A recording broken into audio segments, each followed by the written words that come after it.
নমস্কার সবাইকে, আরও একটি রান্নার ভিডিওতে সবাইকে স্বাগত। রান্নাটি খুবই সিম্পল কিন্তু খুবই টেস্টি। রান্না হবে এই ঢ্যাঁড়স আলু দিয়ে, আর এখানে চিংড়িটা নুন হলুদ মাখিয়ে রেখেছি।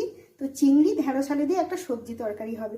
এখানে আমি দুটো কাঁচা লঙ্কা কেটে নিয়েছি আর একটু পেঁয়াজ কুচি নিয়েছি। তাহলে আমি রান্নাটা শুরু করছি। কড়াইতে তেল দিয়ে দিয়েছি, তেলটা গরম হয়ে গেছে।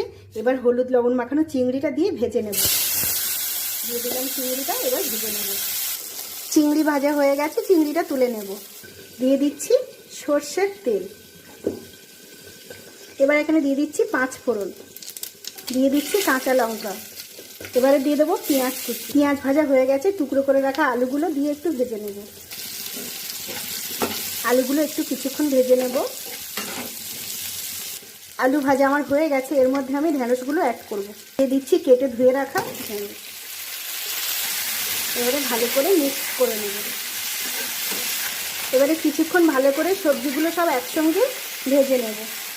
সবজিগুলো বেশ কিছুক্ষণ ভালোভাবে ভেজে নিয়েছি। এবার এখানে আমি হলুদের গুঁড়ো অ্যাড করে দিচ্ছি। দিয়ে দিচ্ছি হলুদের গুঁড়ো, আর দিচ্ছি পরিমাণ মতো লবণ।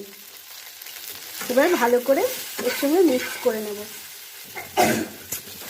সবজিটা ভাজা একদম রেডি হয়ে গেছে। এবারে এখানে আমি পরিমাণ মতো একটু জল অ্যাড করব, খুব বেশি দেব না।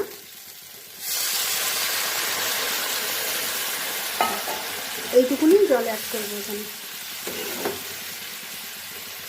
দিয়ে এবার ঢেকে দিয়ে সেদ্ধ করব। অনেকক্ষণ ফুটেছে, এবারে আমি চিংড়িগুলো দিয়ে আবার ঢাকা দেব। চিংড়িগুলো দিয়ে দিলাম, এবারে আবার ঢেকে দেব। রান্নাটা আমার রেডি হয়ে গেছে। এবারে সামান্য একটু জিরের গুঁড়ো ওপর থেকে ছড়িয়ে দিয়ে নামিয়ে নেব। জিরের গুঁড়োটা দিয়েছি, একটু নেড়ে চেড়ে দিচ্ছি। এবারে আমি এটা নামিয়ে নেব। দেখুন, এই সবজিটা আমার একদম রান্না হয়ে গেছে। খুবই সিম্পল রান্নাটা, কিন্তু অসম্ভব টেস্টি হয়। আপনারা এভাবে একবার বাড়িতে করে খেয়ে দেখবেন। অনেকেই হয়তো এভাবে করে, তো যারা করেছেন তারা করেছেন, যারা করেননি তারা এভাবে একবার করে খেয়ে দেখবেন, নিশ্চয়ই ভালো লাগবে।